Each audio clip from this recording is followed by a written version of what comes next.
নমস্কাৰ বন্ধুসকল, আমাৰ এটা নতুন ভিডিঅ'লৈ আপোনালোক সকলোকে স্বাগতম জনাইছোঁ।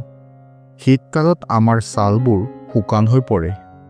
এই দিনকেইটাত ওঁঠ দুটা ফাটিবলৈ ধৰে আৰু ওঠৰ পৰা তেজ ওলাই আহে। ওঠৰ যত্নৰ বাবে আমি বজাৰৰ পৰা ক্ৰয় ব্যৱহাৰ কৰা নামী দামী মইশ্চাৰাইজাৰ আৰু লিপ বামে ওঁঠ ফটা সমস্যা বৃদ্ধিত দুগুণে অৰিহণা যোগায়। ওঠৰ ছাল অতি সূক্ষ্ম, সেয়েহে ইয়াত ৰাসায়নিক পদাৰ্থৰ সলনি প্ৰাকৃতিক সামগ্ৰীহে ব্যৱহাৰ কৰিব লাগে। ঠাণ্ডাৰ দিনকেইটাত ওঠখন ভালকৈ ৰাখিবলৈ আপুনি ঘৰতে লিপ বাম তৈয়াৰ কৰি ব্যৱহাৰ কৰিব পাৰে। হয়, আপুনি গোলাপ ফুলৰ পৰা সহজে ঘৰতে তৈয়াৰ কৰিব পাৰে লিপ বাম।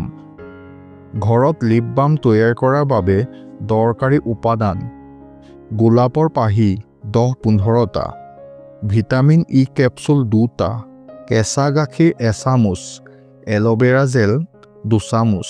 কিদৰে তৈয়াৰ কৰিব? লিপ বাম বনাবলৈ প্ৰথমে আপুনি গোলাপৰ পাহিখিনি ধুই মিক্সাৰ গ্ৰাইণ্ডাৰত পিচি ল'ব। এটা চাফা বাটিত এই পেষ্টটো উলিয়াব।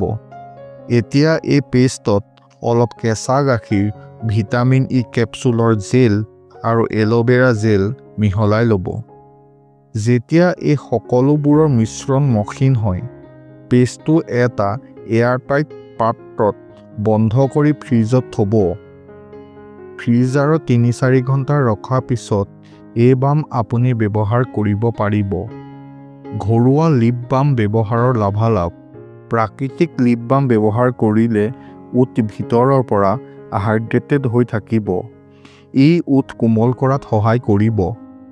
ওঠক সূৰ্যৰ ক্ষতিকাৰক ৰশ্মিৰ পৰা সুৰক্ষিত কৰাত সহায় কৰিব। ই গাঢ় ওঠত গুলপীয়া ৰং দিয়াত 100% সহায়ক।